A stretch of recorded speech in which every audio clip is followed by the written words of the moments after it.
Você sabia que o apóstolo Paulo tinha total conhecimento do ocorrido no Éden, da real transgressão de Eva, que não é do modo como ensinaram no sistema religioso? Então olha só o que está escrito em 2 Coríntios 11, a partir do verso 2.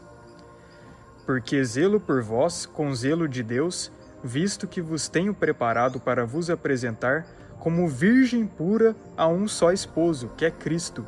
Mas receio que, assim como a serpente enganou a Eva com a sua astúcia, assim também seja corrompida a vossa mente e se aparte da simplicidade e pureza devidas a Cristo. Então aí que tá.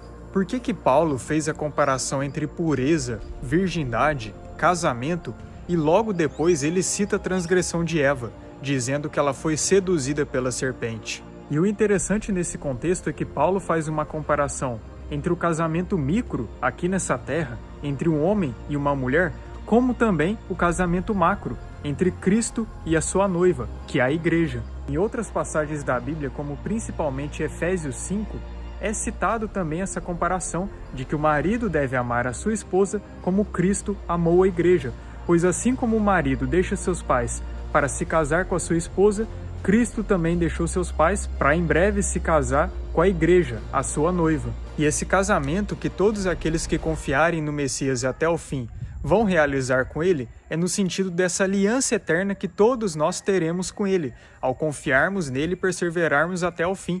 Todos aqueles que confiarem nele, esses herdarão a salvação. Então, quando Paulo fala que nós devemos nos manter puros e virgens para Cristo, ele fala no sentido de não apostatarmos da fé, mas sim nos mantermos firmes e leais na aliança com ele, não traí-lo, não adorarmos outros deuses, mas sim o Criador por meio dele, permanecendo fiel a ele.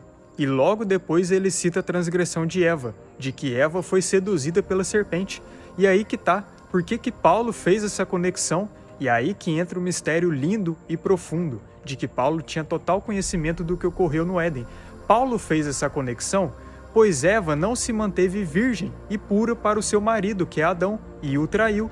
E não devemos fazer como Eva fez, devemos nos manter virgens e puros para Cristo, no macro casamento, que será realizado em breve. E para isso devemos perseverar até o fim e nos mantermos leais a Ele.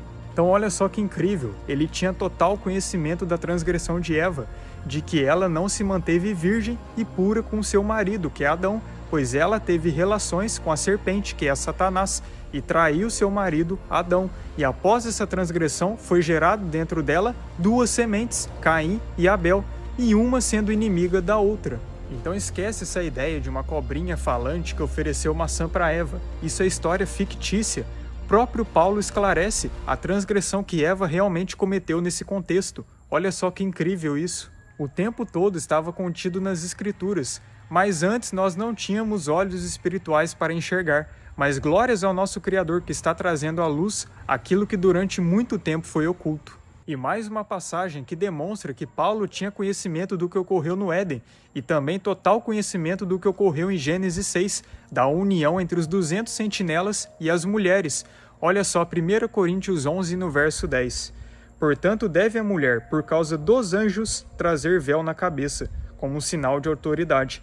E por que Paulo falou que a mulher devia se resguardar, colocando o véu na cabeça por causa dos anjos? Porque ele sabia muito bem que a primeira mulher, Eva, foi enganada por um anjo, que é Satanás, e que outras mulheres, no contexto de Gênesis 6, foram enganadas pelos 200 sentinelas e se relacionaram com eles, gerando os gigantes, os néfilins do passado, que causaram destruição na era pré-diluviana.